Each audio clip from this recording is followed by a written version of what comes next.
La radio du Salon de la Radio 2016. Interview. 3 jours durant la radio du Salon de la Radio, vous nous écoutez et vous nous regardez sur le www.salondelaradio.com. Le hashtag c'est Salon Radio et c'est la journée spéciale de la Belgique. On a la joie de recevoir Joël Abbé, qui est directeur des programmes de Nostalgie et Chérie FM en Belgique. Bonjour. Bonjour. Alors, on va tout de suite rentrer dans le vif du sujet. J'en parlais il y a quelques instants, je teasais sur ça. Chérie FM, ça n'est que sur Internet, que sur le web en Belgique. Et ça, c'est vraiment une spécificité. Est-ce qu'on peut un peu en parler et rentrer dans le vif du sujet tout de suite ? Bien sûr, il n'y a pas de problème. Alors pourquoi ? Pourquoi ? C'est très simple. En Belgique, on a une situation de fréquence qui est complètement bloquée. Les choses sont établies maintenant depuis 2008 et il était impossible pour nous, dans le cadre du groupe Nostalgie Énergie en Belgique, de se déployer et d'ouvrir une troisième radio autrement que par le web. Alors face à cette situation-là, il y a deux manières de réagir. La première, tu te dis, je vais ouvrir une radio, un peu comme ça on verra bien. Soit tu te dis on y va à fond, on fait une vraie radio et aujourd'hui on émet sur le web, demain on émettra peut-être ailleurs. L'idée c'est vraiment de créer une vraie radio, une vraie marque, quelque chose de fort et aujourd'hui le support c'est le web. Voilà. Avec des vrais programmes ? Bien sûr. L'idée, c'est ça. C'est de pas seulement faire un robinet à musique et de faire la énième web radio. C'était pas très intéressant. Non. Donc l'idée, c'était d'aller chercher... On a fonctionné un peu comme une start-up, c'est-à-dire que Nostalgie, Énergie en Belgique ont servi d'incubateur à l'idée, à la réflexion, à la manière dont on a imaginé tout ça pendant plusieurs mois. On est allé chercher en interne et en externe des gens qui ont du talent et qui correspondaient à l'image qu'on se fait de Chérie FM, qui est une radio pop, love, musique orientée féminin, plutôt upscale dans sa cible. Et donc à partir de là, on a travaillé avec des animateurs. Là, on a 3 animateurs à l'antenne, il y a 2 animateurs et une animatrice qui ont vraiment l'ADN Chérie FM partout, sur tous les pores de la peau. Et on se retrouve avec un programme qui, du coup, est vivant, incarné, avec du contenu, c'est vraiment vivant, c'est une vraie radio. Le modèle économique, on peut en toucher quelques mots ? Le modèle économique, elle est vendue par notre régie, au même titre que Nostalgie, Énergie. Voilà, après...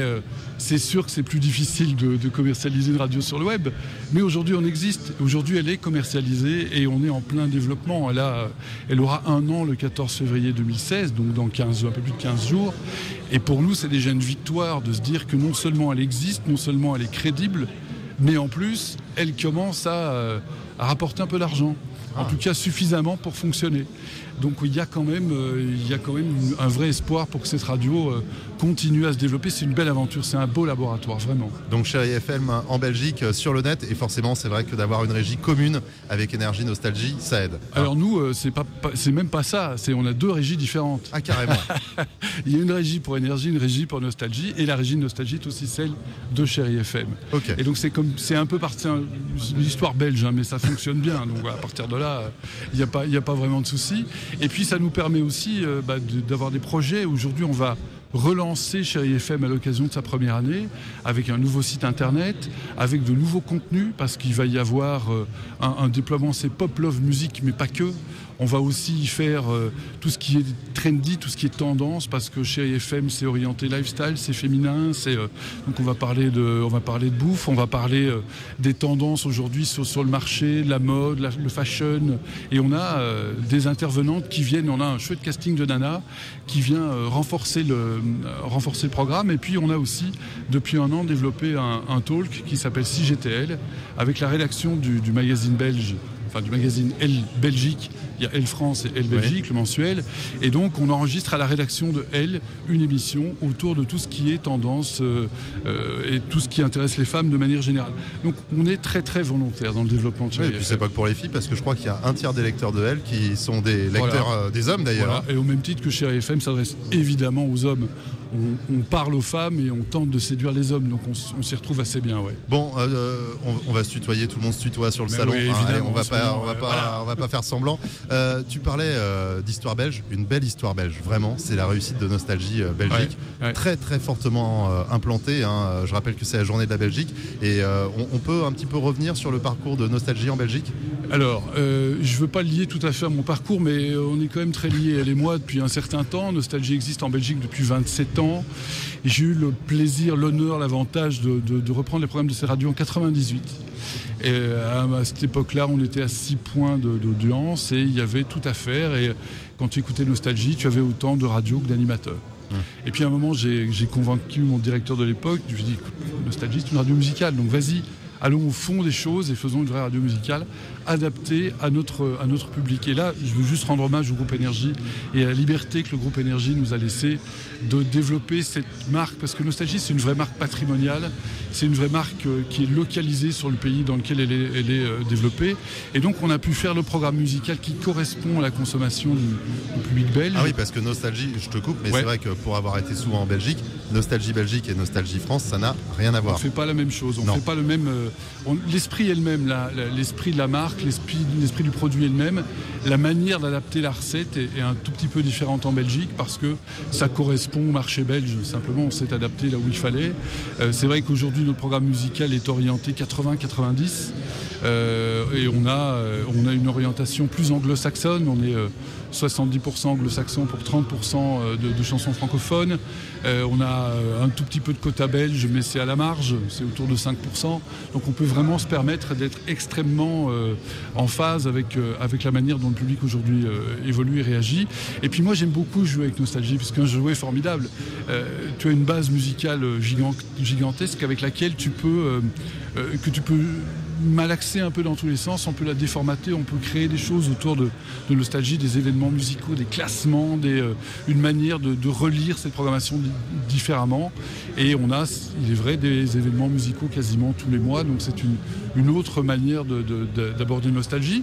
Et je dois avouer que pour l'instant, les résultats nous ont donné raison.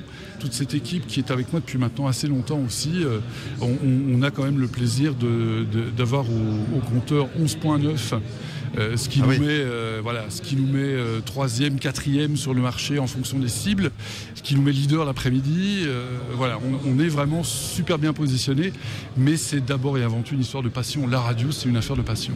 On s'amuse à faire cette radio, on s'éclate, on a vraiment une équipe super motivée qui est pleine d'idées, c'est créatif, ça bouge. On a en face de nous deux mastodontes que sont le groupe RTL et le groupe RTBF. Notre réponse, c'est d'être agile, d'être créatif et d'oser. Ah mais on sent qu'il y a de l'idée, animé par une passion. Joël Abbey, directeur des programmes de Nostalgie et Chérie FM en Belgique. Alors justement, c'est l'année de la Belgique ici, au Salon de la Radio.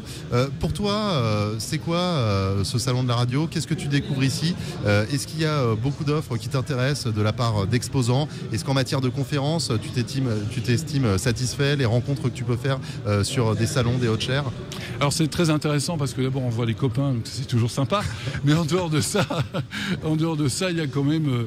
Moi je trouve que pour faire le métier qu'on fait aujourd'hui, il faut rester en permanence dans l'update et savoir où on est exactement, comment chacun se positionne, comment les choses se développent. Et ce genre de salon, ça permet de savoir quelles sont les nouvelles tendances techniques, les nouvelles tendances de programme, les nouvelles idées, qui fait quoi, qui va où, qui va comment. On partage nos recettes sans forcément donner tous les ingrédients, mais on a une approche, ça permet d'avoir une vision, ça permet d'alimenter une vision. Si tu veux aujourd'hui réussir une vraie radio, quelle qu'elle soit toute petite ou très grande, il faut une vision, il faut définir un cap. Et ce genre de salon, ce genre de rencontre, ça permet ça. Ça permet de définir le cap, de continuer soit à avancer dans ta vision, soit de la faire bouger d'un degré ou 2 degrés en fonction de ce que tu rencontres. Et en tout cas, ça permet une vraie belle diversité. Et si je peux me permettre, c'est un putain de média. Donc voilà, on est très très fiers de pouvoir mélanger tout ça et de comprendre et d'appréhender toute cette richesse qu'on voit autour de nous. Le salon, ça sert à ça et vraiment, bravo. Merci Joël.